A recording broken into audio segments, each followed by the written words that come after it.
Perfecto, bueno. Ahí me apareció el tema de la grabación, ya. Bueno, primero que todo, buenos días a todas y a todos. Muchas gracias también por la oportunidad de poder participar en este seminario de planificación y ordenamiento territorial, esperando contribuir de lo que ha sido mi investigación en los últimos años. Agradezco al profesor Gerardo Villa, a Bárbara, que ha estado en toda la parte operativa de logística del seminario. Y bueno, yo primero voy a partir explicando que si bien no es mi investigación el foco en la planificación territorial, sí he estado centrada en la búsqueda más que nada de lo que son otros horizontes de sentido que son necesarios para construir nuevos paradigmas de relacionamiento de organización socioterritorial. Esto yo llegué a partir de desentrañar ciertos hallazgos desde el estudio de cosmovisiones de pueblo mapuche principalmente, pueblos andinos, también bueno, pueblos en Colombia, etcétera, y llegué de alguna forma a los mismos énfasis que hoy se pueden ver como transversales en lo que son los nuevos lineamientos de las políticas y de los planes de adaptación al cambio climático que se están realizando desde a nivel nacional y en conformidad con los acuerdos internacionales. Esto es básicamente el enfoque territorial con su perspectiva sistémica del territorio y la necesidad de restaurar los equilibrios socioecológicos. Entonces voy a ir parte por parte tratando de explicar cuál es mi planteamiento al respecto. Entonces vamos a partir, a ver si puedo pasar a la otra aquí, a ver, ahí sí, ya. Voy a partir de un documento reciente que se publicó este año, la Guía de Evaluación Ambiental Estratégica, que menciona como causas, principales causas del cambio climático asociadas a ciudades y asentamientos humanos. Enumera una serie de causas, entre ellas las emisiones de gases de efecto invernadero, en las cuales se menciona el modelo urbano industrial con consumo energético intensivo de combustibles fósiles, la destrucción de ecosistemas y pérdida de biodiversidad, con la expansión de suelo urbano, emplazamiento de infraestructura y actividades productivas, y por último la antropización del suelo, asociada a la expansión industrial y al modelo agrario intensivo. Yo lo que quiero agregar en esta parte es que más que asentamientos, dejarlo solamente como asentamientos humanos y ciudades, yo creo que hay que agregar que esta forma de organización, de ordenamiento del espacio, es una producción del espacio en función del capital, en función de un proyecto civilizatorio bastante específico, bastante particular en la historia de la humanidad, por lo que cual yo preferiría, por ejemplo, hablar que sería, como se menciona, capitaloceno, más que antropoceno, por ejemplo. No creo que sea del ser humano, y es por eso que yo voy a plantear ahí cuál podría ser el aporte de otras formas de organizar las relaciones sociales, productivas y territoriales. Esto se enmarca dentro de lo que es a mí me aparecen ahí estos que me distraen, me están ingresando. Este proyecto de la modernidad capitalista se construye a partir la identidad propia de la modernidad en función a los otros, que son como sujetos de esta investigación, los sujetos racializados, que en este caso serían los pueblos originarios, y por otro lado estaría la naturaleza, fragmenta esas relaciones, pasa a ser valorizada como recursos naturales y como la tierra, como mercancía, entendida como mercancía. Ahí hay algo que es fundamental de la forma de producción del espacio actualmente. Y el valor de cambio pasa a ser el centro también del eje de la organización de las relaciones sociales y territoriales. Ya no es el valor de uso, sino que el valor que tiene cada uno de los componentes de un sistema en un mercado internacional, para poder ser intercambiados, ¿ya? Ahora, a esto agregamos que el grupo de expertos por el cambio climático, el año 2021, identificó que el inicio del calentamiento global se encontraba justamente en la segunda mitad del siglo XIX. ¿Esto con qué coincide? Coincide con el auge del capitalismo industrial, justamente, con todo lo que conocemos, con el tema de la expansión de los asentamientos industriales, y lo que implicó también un agotamiento del suelo agrícola, lo que lleva a identificarlo por el autor John Bellamy Foster, a la fractura metabólica global. Él lo sitúa así justamente en este periodo, que sería la disociación fundamental entre este desgarramiento en la relación metabólica que existe entre la naturaleza y el ser humano, ¿ya? Entonces esto yo encuentro que es como central para poder entender desde dónde tendríamos que empezar a cuestionar y a proponer otras formas de desarrollo y otras formas de organización de las relaciones socioterritoriales. Me cuesta ver aquí el encabezado, pero porque está tapado. Pero bueno, quiero partir primero que todo con cuáles son, vamos a partir por parte en lo que son los documentos que se están construyendo y elaborando actualmente con respecto al cambio climático. Estos son, por lo menos en la ley marco que se publicó el año pasado, tiene bastantes vacíos que tenemos que ir llenando y que tenemos que ir proponiendo y elaborando, y cuestionando lo que obviamente hay como base anterior. La adaptación al cambio climático es definida por el mismo grupo de expertos mencionado como el proceso de ajuste al clima real o proyectado y sus efectos para moderar o evitar los daños y aprovechar las oportunidades beneficiosas. Ya tampoco se habla de cuestionamiento, no se habla directamente de la restauración, aunque sí está incluida dentro de las acciones de adaptación. Por otro lado, tenemos que hay un Plan Nacional de Adaptación al Cambio Climático del año 2014, pero este se desagrega en planes sectoriales de adaptación, que esto ya sabemos que esta fragmentación en sectores de la economía al final terminan siendo contraproducente, incluso los objetivos entre cada uno de los sectores pueden llegar a contraponerse si no se hace una política más integral. Y lo que se está haciendo justamente ahora es aprobando planes sectoriales desde el turismo, desde energía, obras públicas, salud, pesca, acuicultura, y el sector silvoagropecuario. Ya otro, en lo que ya les mencionaba, otro documento que menciona la definición de la adaptación del cambio climático, esta guía de evaluación ambiental estratégica, que menciona la adaptación como un proceso de planificación del desarrollo a nivel de país, región y comuna para hacer frente a los impactos y riesgos climáticos con el objeto de reducir la vulnerabilidad y aumentar la resiliencia a los efectos adversos del cambio climático. ¿Ya? Ahora, ¿cuál sería la centralidad del ordenamiento y la planificación territorial en estas nuevas políticas del cambio climático? Se consideran fundamentales y centrales para la gestión del cambio climático por su carácter estratégico y de largo plazo. Entonces también en la ley marco, justamente, también se menciona la importancia que tiene el ordenamiento y la planificación en el artículo 43, que menciona que los instrumentos de ordenamiento y planificación territorial incorporarán consideraciones ambientales del desarrollo sustentable relativas a la mitigación y adaptación al cambio climático, las que se evaluarán mediante la evaluación ambiental estratégica, cuyo informe final deberá ser favorable para continuar con su tramitación. Esto ya también quiero poner el acento en que se habla de estas consideraciones en torno o en función a un desarrollo sustentable. Ya sabemos que también el desarrollo sustentable no está claramente definido y generalmente termina siendo un desarrollo sustentable relativamente débil con respecto a las categorizaciones que ya conocemos como dentro de esta categoría. Por otro lado, ordenamiento territorial también se define dentro de esta misma guía de evaluación mencionada como el proceso técnico-político que orienta la toma de decisiones para la organización y expresión espacial de una visión de desarrollo, ya también pongo el acento en eso, del país, permitiendo la definición y orientación de la ocupación del territorio con su organización temporal y espacial. Esto también es concebido con respecto a una forma, digamos como visión, digamos, una forma de organización de las relaciones socioterritoriales, para compatibilizar la relación entre desarrollo económico, social y ambiental, junto con propiciar la articulación entre políticas, planes y programas. ¿Ya? Entonces, ahora pasemos a cuál es la mención o cuál es la consideración o el rol que tienen la perspectiva intercultural dentro de estas políticas de cambio climático. Lamentablemente solamente está mencionada en la ley marco del año pasado, en el artículo 34, solamente en dos aspectos, en la consulta indígena y en el enfoque multicultural, en este artículo sobre participación ciudadana.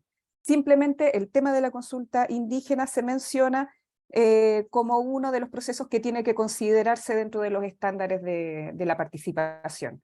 Y por otro lado, el enfoque multicultural se menciona también solamente como una consideración que se tiene que tener con respecto a los sectores y comunidades vulnerables, además del enfoque de género. La consulta indígena voy a mencionar rápidamente de qué se trata. Es un derecho que está contenido en el convenio 169 de la OIT, el cual ratificó Chile recién en el año 2009 y ha tratado de implementar a partir de decretos supremos, primero el 124, que ha sido derogado por el decreto supremo 66 y el 40, y que tienen todos una crítica transversal al respecto de su forma de participación ofrecida. Se menciona y se critica y se cuestiona que solamente corresponden más que nada a un rol informativo más que deliberativo, o entregar información libre como para poder tomar algún tipo de decisiones. Solamente se informa sobre lo que se va a realizar en los territorios, y esta normativa y esta consulta termina siendo supeditada a las decisiones y a las políticas sectoriales, ¿ya? Eso es por un lado. Por otro lado, el enfoque multicultural es un concepto que ya está bastante en desuso, porque este es uno de los primeros planteamientos que se hizo para poder abordar las problemáticas de diversidad cultural dentro de los territorios desde la Academia Norteamericana. Ahora lo que más se ocupa es justamente la interculturalidad, comprendiéndolo como una forma de interacción equitativa que considera más la interrelación. Lo multicultural solamente menciona la cohabitación en un territorio de distintas culturas en función al principio de tolerancia, de tolerarse entre sí, pero no de establecer un diálogo en respeto mutuo, que es lo que estaría proponiendo la interculturalidad. Y más aún, la plurinacionalidad, eso ya sería a lo mejor como un estado superior, que correspondería a ampliar las garantías y los derechos de los pueblos originarios en función de los derechos colectivos, que son los derechos de tercera generación. Entonces, ¿cuáles serían los aportes que se podrían dar para la construcción, para el cuestionamiento de las formas de desarrollo, de la sustentabilidad, que se podrían dar desde este enfoque de diálogo en respeto mutuo, en que se puedan contribuir desde otras concepciones y desde otras nociones del territorio? Esto es no me voy a detener mucho en esta cita, pero como esta hay bastantes citas que surgen a partir de lo que pasamos con la pandemia, de este cuestionamiento de cómo estaban realizándose, se estaba llevando a cabo la relación entre el ser humano con la naturaleza, que estaba empezando a expresarse en una crisis sistémica. La pandemia, bueno, aquí yo no logro ver, por lo que la pandemia está aquí para recordarnos la íntima y delicada relación entre las personas y voy a correr esto para acá, y el planeta. Las decisiones que se tomen en los próximos meses pueden fijar modalidades de desarrollo económico que causarán daño permanente y cada vez mayores a los sistemas ecológicos que sostienen la salud humana y los medios de vida. Aquí podemos ver la eterna disyuntiva, bueno, la disyuntiva que enfrentamos en las últimas décadas. O, si se toman con inteligencia, pueden promover un mundo más saludable, más equitativo y más respetuoso con el medio ambiente. Esto dicho desde la OMS. O sea, tampoco es algo muy revolucionario. Entonces, voy a empezar a explicar cuál es el planteamiento o cuáles son estos conceptos que podrían aportar. Ahí, ya. En primer lugar, quiero mencionar cuál es el concepto de MAPU, que sería el concepto de la territorialidad, pero entendida como una totalidad, como un concepto integral de la red de relaciones sociales y territoriales que constituyen este espacio entendido como el espacio construido, la construcción social que implica un territorio, que construye, en un espacio construye un territorio. Esta MAPU tiene el concepto de ser una totalidad territorial con los criterios de la indisolubilidad y de la interdependencia entre todas las relaciones que lo construyen como territorio en ese espacio. Entonces, un sistema de interrelaciones interdependientes que vinculan las distintas escalas también, las consideran. Y no solamente escalas en el sentido humano, sino que el Che, bueno, es el individuo humano, el LOF sería ya la comunidad, que hay un montón de otras orgánicas más amplias, hasta llegar al Litrofilmuñén, que eso sí considera todas las dimensiones del territorio, materiales e inmateriales. ¿Ya? Y el Litrofilmuñén se suele traducir como biodiversidad, pero yo quiero aquí entregar algunas definiciones que son más complejas y que pueden dar una idea más precisa de lo que significa el concepto de Litrofilmuñén.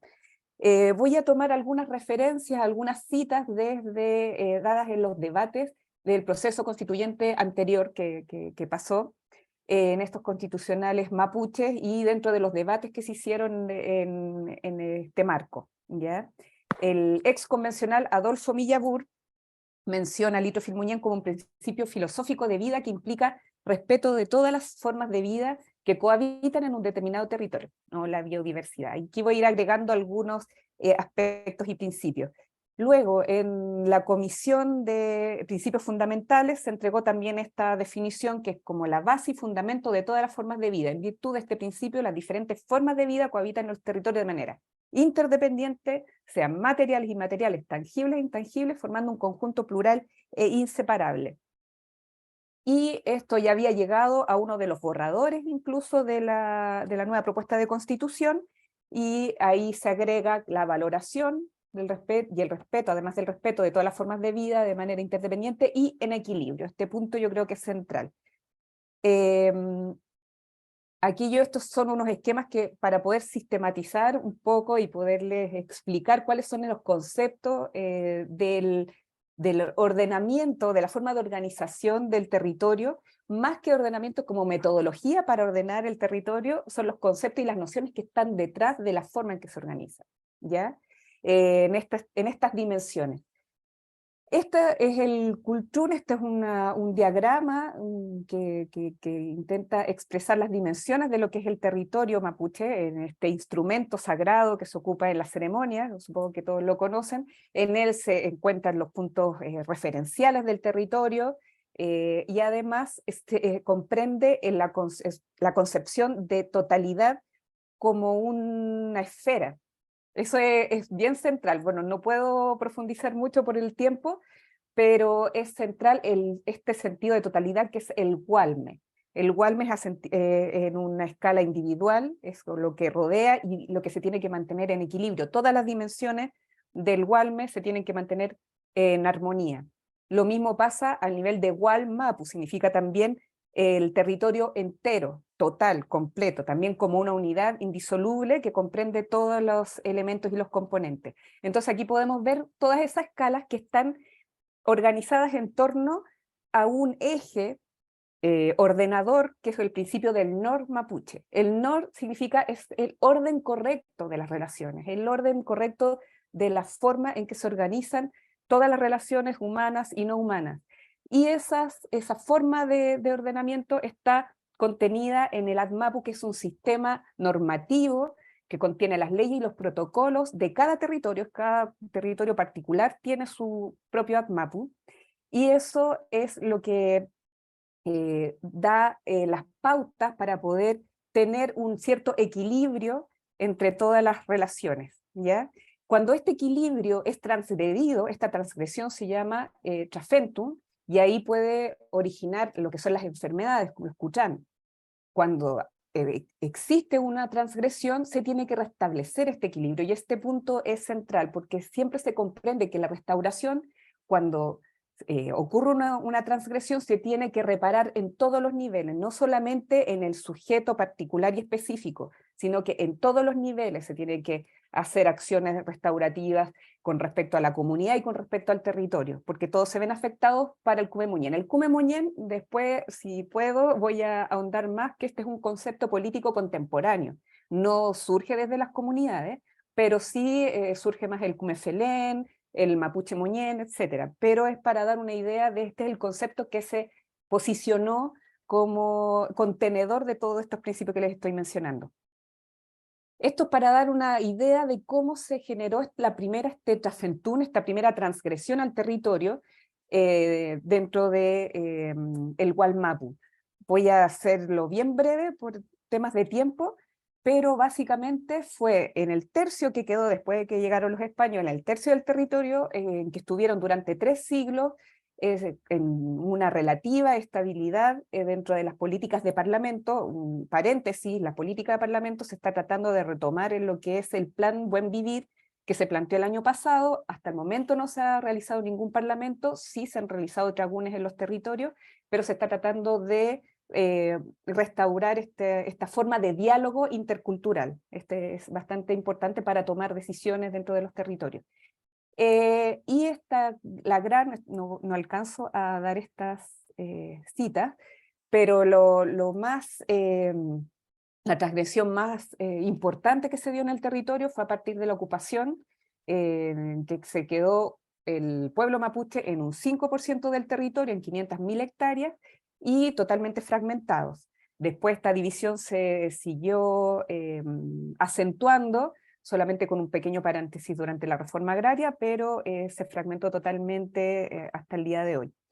Esto es lo que es reconocido hoy como el origen de la gran transgresión en el territorio, y es ese equilibrio que tiene que ser restaurado cuando se habla de restauración o de tierras, por ejemplo. Esto es bastante interesante. Yo ahora voy a dejar la palabra a los protagonistas. Voy a hacer más que nada citas, porque creo que es parte del diálogo, ¿ya?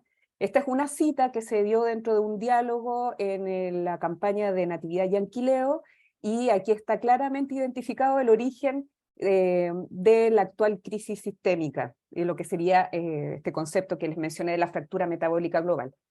Dice: en 14.000 años, en 10.000 años, la estabilidad del territorio indígena se mantuvo en este equilibrio, pero no han pasado más de 200 años del proceso de revolución industrial que parte en Inglaterra, en Europa, para devastarlo todo. Nosotros, que somos el 5% de la población mundial, hemos protegido el 80% de la biodiversidad del planeta. Está bastante claro la conciencia de dónde está situado este gran desequilibrio, que es el que tenemos que abordar ahora con las políticas de cambio climático. Por otro lado, particularmente en el territorio mapuche, el ex convencional Adolfo Millabur lo describe de la siguiente forma: el Estado chileno invadió un territorio que se llama hoy día Chile, pero que fue el Gualmapu, este territorio completo y total. Y cuando uno invade un territorio, el invadido tiene derecho a decir: necesito que resarcen el daño causado, y los pueblos originarios necesitamos que se nos reparen el daño causado. Es esta restauración de la armonía dentro de las relaciones de un sistema socioecológico.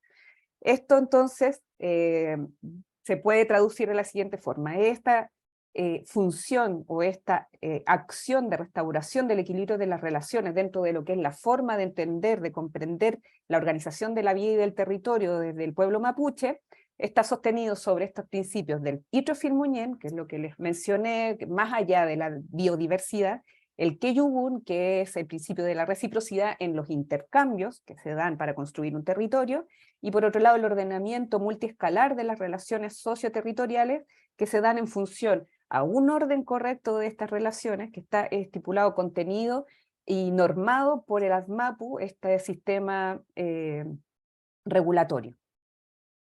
Y por último, bueno, les voy a mencionar lo del buen vivir. Aquí no sé cuánto tiempo me quede, pero les voy a mencionar un poco desde dónde viene lo del buen vivir, porque no es un concepto, como les dije, que sea ancestral.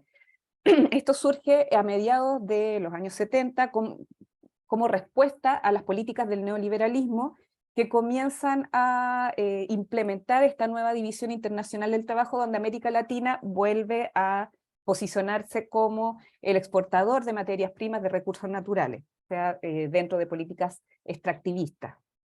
Ya esta reprimarización de la economía, que afecta directamente los territorios donde habitan los pueblos originarios, da lugar a un nuevo ciclo reivindicativo a lo que se responde en Bolivia con el concepto del buen vivir, el Suma Camaña, Aymara, y en Ecuador el Suma Causa y Quechua, los cuales se presentan en ambas constituciones que se elaboran en esos años. En el Suma Camaña también se incorpora el concepto de la pacha, que es muy parecido a lo que les expliqué, lo que les describí de la MAPU. Aquí les voy a dar una definición un poco más completa, que es la pacha corresponde a la realidad espaciotemporal, es el universo, el todo, el espacio vital, que es a su vez un organismo vivo, que como tal está sano cuando está en armonía, pero cuando ocurre un trastorno en su equilibrio, se generan enfermedades en los distintos niveles: individual, familiar, comunitario, en la naturaleza o en los ancestros. También toman en cuenta lo inmaterial. Entonces Suma Camaña se sostiene en el equilibrio de todos los elementos y niveles de la pacha. Lo mismo pasaría con este concepto relevado del Cumemoñén. Pero ¿qué pasa? A pesar de que estuvo en la Constitución y en el Plan de Desarrollo Nacional, la explotación de los recursos no renovables y la construcción de la carretera por el medio de un territorio biodiverso habitado por pueblos originarios continúan su curso, lo mismo en Ecuador. Se continúa explotando reservas de petróleo en el Parque Nacional Yasuní, también habitado por pueblos originarios, sin consulta adecuada. Entonces, para terminar, ¿qué es lo que se está planteando? Este Cumemuñén, este buen vivir mapuche, que también se está planteando desde los otros pueblos originarios del país. En las palabras de Natividad Yanquileo, por ejemplo, les dije, no es un concepto que surge desde las comunidades, pero sí ha sido relevado como estrategia política para posicionar los conceptos y los principios que organizan las relaciones socioterritoriales. Cito, es la gran construcción, uno de los aportes que pueden hacer los constituyentes, pongo entrecomillado entre corchetes, lo que a lo mejor ya no corresponde, dado que ya terminó este proceso de forma que ya sabemos, que fue rechazado, de pueblos originarios en general, porque si hay algo que nos une a los pueblos originarios es que buscamos el buen vivir para todas y para todos, y no solamente para las personas, sino también para todos los demás seres vivos. Eso significa también cuidar la naturaleza, cuidar todo lo que nos rodea y que sea algo sustentable, porque no solo pensamos en las generaciones actuales, sino también pensamos en el futuro. Ese es el centro del concepto de la sostenibilidad, incluso que se da a nivel internacional. Y quiero cerrar con esta cita de Victorino Antilles, que creo que es una buena síntesis de lo que he tratado de transmitirles. Nuestros antepasados concibieron su sistema de vida a partir de nociones, principios y valores profundos, como el concepto del litrofilmoñén, entendido como el tejido natural compuesto por toda la diversidad de elementos para la vida. Sostenido en esos principios es posible aspirar a un cumemuñén, un buen vivir, un normuñén, una vida en equilibrio, y creemos que podemos aportar con un grano de arena, con elementos propios de nuestra cosmovisión, para, bueno, la que se ha dado en llamar la casa de todos. Nuestro desafío será pensar en instalar las bases para una futura tierra de todos, una naturaleza de todos, y no para explotar la mansalva, sino que para convivir en ella siempre, procurando el equilibrio. Entonces, bueno, dejo ahí en palabras de los protagonistas de esta propuesta, de este diálogo intercultural, y bueno, les agradezco a ustedes por la atención, muchas gracias, y termino aquí.